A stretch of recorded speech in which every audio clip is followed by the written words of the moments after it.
So flash forward to 2018 and they sit with over 80 staff. They're an award-winning agency, but what was it like at Promise Group 13 years ago? Joining us now to tell you how to essentially start your own agency and be really, really great at it and flourish is a CEO at Promise Group, James Moffatt.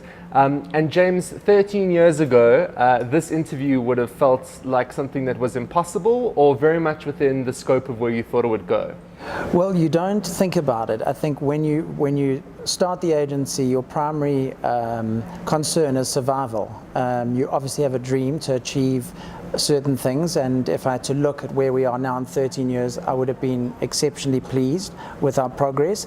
But in the initial years, it's all about survival. Literally, you're the CEO of a company of two.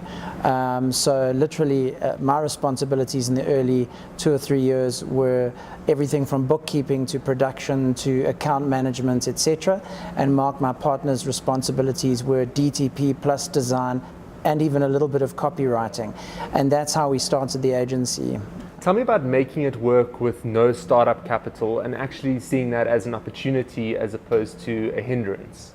So firstly, one of the good things is you have the opportunity to define your culture and define exactly what type of business you want to build. There's nobody else involved. Obviously, that is a little bit stressful at times when you're expanding. And I've always believed that we have to lean into the wind and expand our service offering to stay slightly ahead of what our marketing clients require.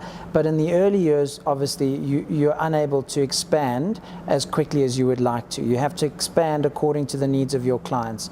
Only when you get the critical mass can you get to the point where you have to, or where you're able to expand your service offering and diversify the agency.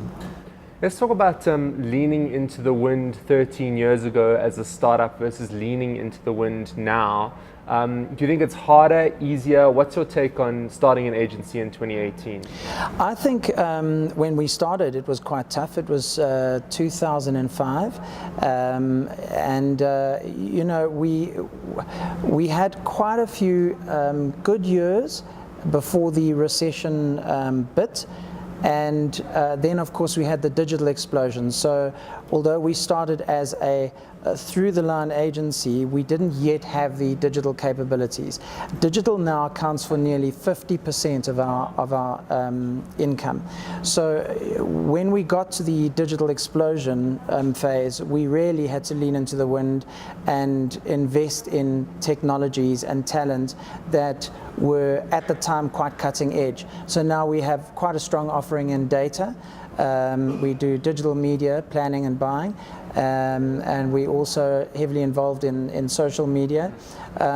So yeah, it's been a journey, and I'd say, to answer your question, I think now it's just as tough as it was then. I think it was a lot easier to start an agency in the 90s because it was simple back then. It was really literally, were you below the line, above the line, or through the line agency, and that didn't include any digital activities whatsoever. And digital now is so broadly defined, it's really expansive.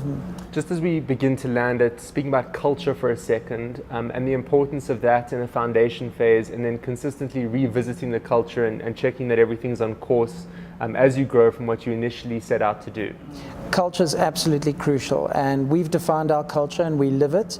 It's important to stay focused on what it is and not to lose yourself in client work too much. You've got to be able to step back and assess the lay of the land in terms of the agency culture. When we started, when we got our first employee, we remortgaged our home. We were working from home, and my primary concern with our first employee was whether or not she would leave at the front door open and my dachshund would run out into the street and get hit by a car, which is very different to now managing 80 or 90 different personalities and ensuring that we have a harmonious environment with a great culture.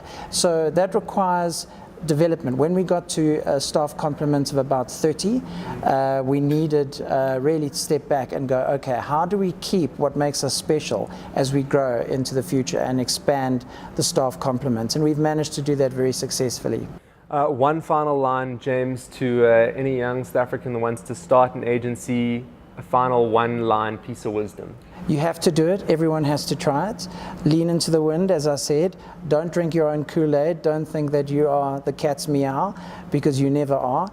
You have to constantly try and be better and better, and just operate slightly ahead of what your client needs are, so that you can lead your clients into success. Cat's milk and leaning into the wind and sipping Kool-Aid. Very cool hanging out with the CEO at Promise Group, James Moffatt, speaking about how you can start your own agency.